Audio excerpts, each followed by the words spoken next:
is good to be back, but nothing saps the national libido more than the noxious sense that nothing is working.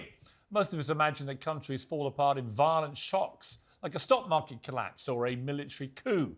The reality is that it's much slower and even more depressing. It's a creeping, insidious odour of decline which lurks at the back of the nostrils and eventually overwhelms the senses. And in Britain right now, the putrid stench of failure is everywhere. Children return to school today, but thousands won't be, because dangerous, cheap concrete, ignored for years, has left school buildings in danger of collapse.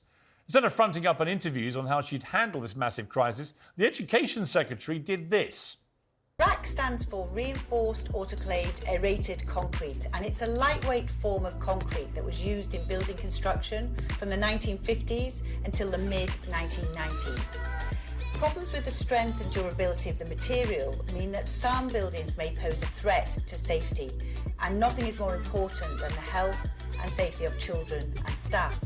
The industry's understanding of the risks of RAC has evolved over time. Have you ever watched anything more patronising than that? What are we, 5-year-olds? What was she thinking?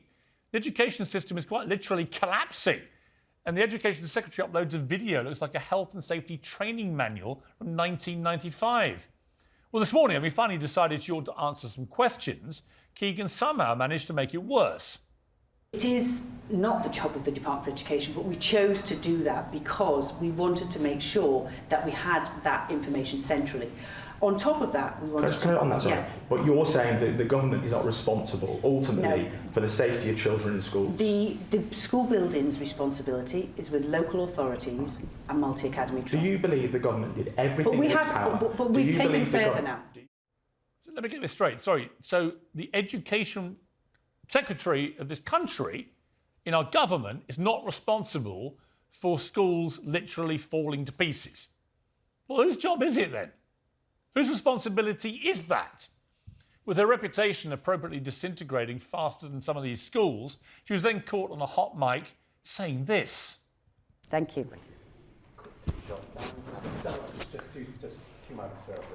Does anyone ever say, you know what, you've done a good job because everyone else has sat on their and done nothing? No signs of that, no? Well, no. With respect, Mrs. Keegan, we'll say you've done an effing good job when you've got off your backside and actually sorted this mess out.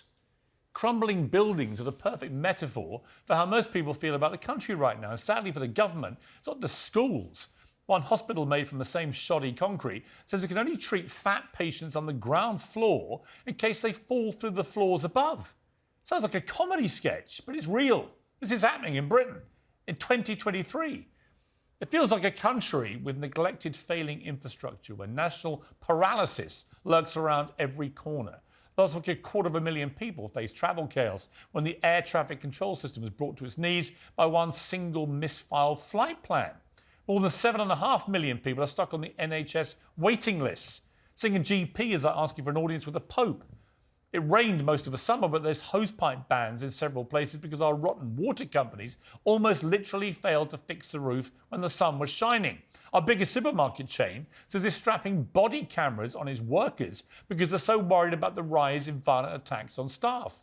Mortgages are rocketing, everyone's on strike, inflation is draining our wallets as toxic sewage drips into our seas. And you're more likely to strike oil than find a dentist. Against this backdrop, there's been a worrying rise in vigilantes.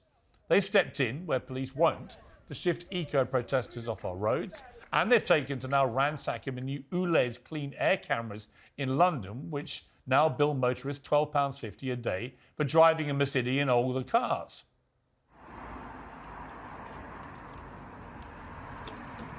Now, in my view, this kind of behaviour is as wrong as the eco-warriors who go around spraying paint and everything. It's not a symptom, though, of a sick country where people think that nothing works, including the police, and they're tired of it, so they're getting on with action themselves. Prime Minister Rishi Sunak took on a hospital pass of a job, no question. He has steadied the ship to a certain degree, but it will take a lot more energy and more bold risk-taking if we're going to dodge the iceberg. The government thinks Sadiq Khan's air pollution cameras are so vastly unpopular, they could help swing next year's election back in his favour.